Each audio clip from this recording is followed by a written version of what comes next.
Well, hey everybody, let me show you what I've been working on for the last week or so.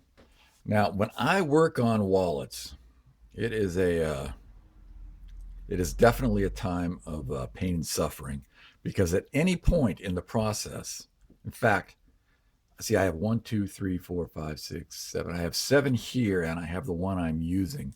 In the eight I made, probably at least half that many again went directly from being a wallet to directly in the trash. Because at any point in the process, man, I can easily mess it up. But this is what I wanted the Filipino guy to do. It's a decent piece of leather. Got the leather at Tandy Leather. Now, obviously, this is, you know, I'm just kind of I'm a wallet hobbyist here. But I cut them, I punched them, and I sewed them.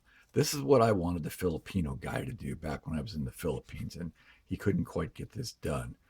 Um, I found I mm, I feel like I should take a lesson from somebody that knows what they're doing because I mean I got it done.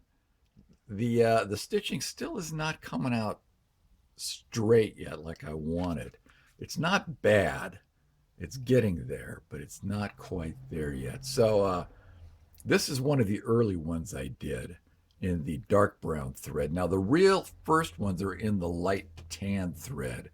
Here's a blue one I did later in the process. I like the blue and the brown look together, but it holds cards here, holds about 5 cards, and it can hold a good stack of bills inside of here.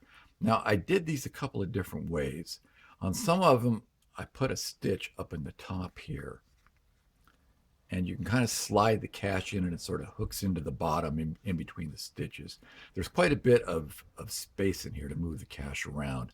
On others, I didn't put the stitch up here, and so you can hold the cash in a different way. But I think the blue and the brown looks nice. Um, Here's another early brown one I did. And this was with a smaller thread. And I can really feel the difference between the smaller thread and this thicker waxed thread. Now this is stuff I had left over that I had gotten at Michael's, and this is their waxed. They have a white waxed thread and a brown waxed thread, and I had a little bit of the brown left, but I had a lot of this white left, so I ended up starting these things with the white.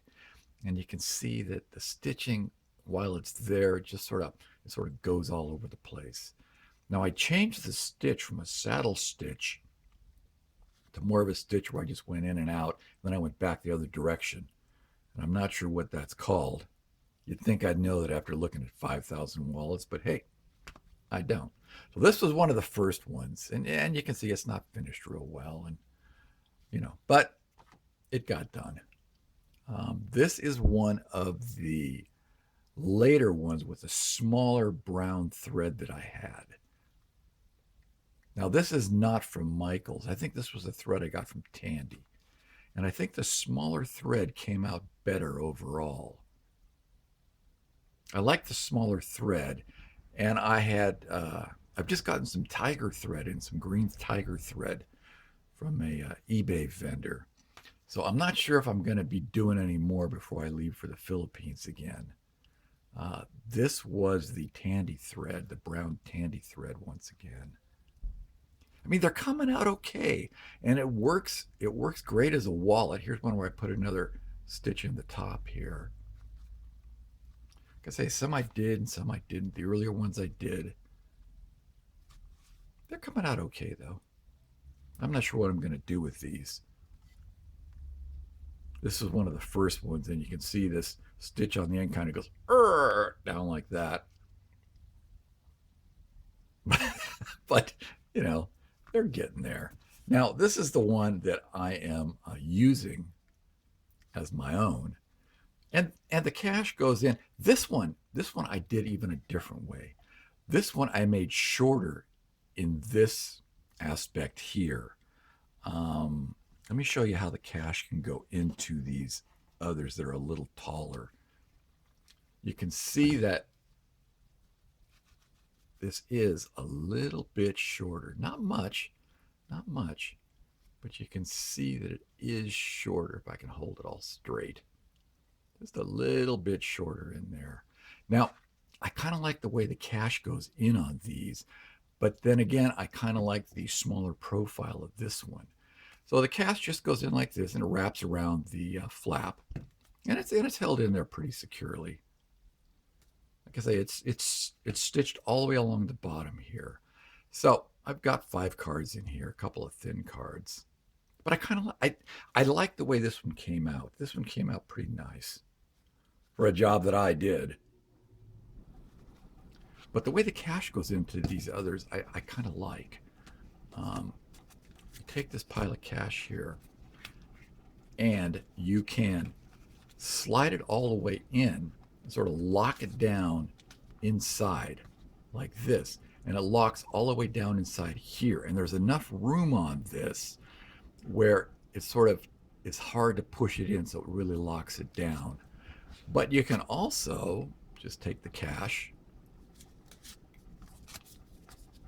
and, as usual when I put cash in, you can push it down into here just with one end and it locks down in, or you can pull it out just a little bit, wrap it like that, and it stays in pretty good too, because it is stitched all the way down. Unlike the first Steve's wallet that I got done, this one I stitched all the way down. So it holds. I'm not sure what the evolution of this is going to be.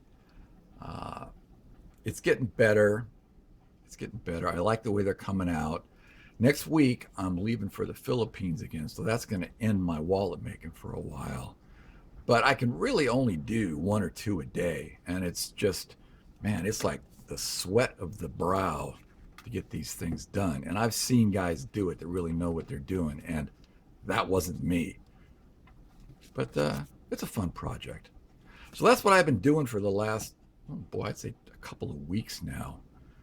I've been working on these things, and you know, like I said, many have hit the trash before I've got these final 8 here that are decent. But hey, that's what I've been up to. If you want to follow along with what I'm doing in the Philippines, I'll be over on the Philippine channel in about a week. And that's it for right now. That's the update. Talk to you later.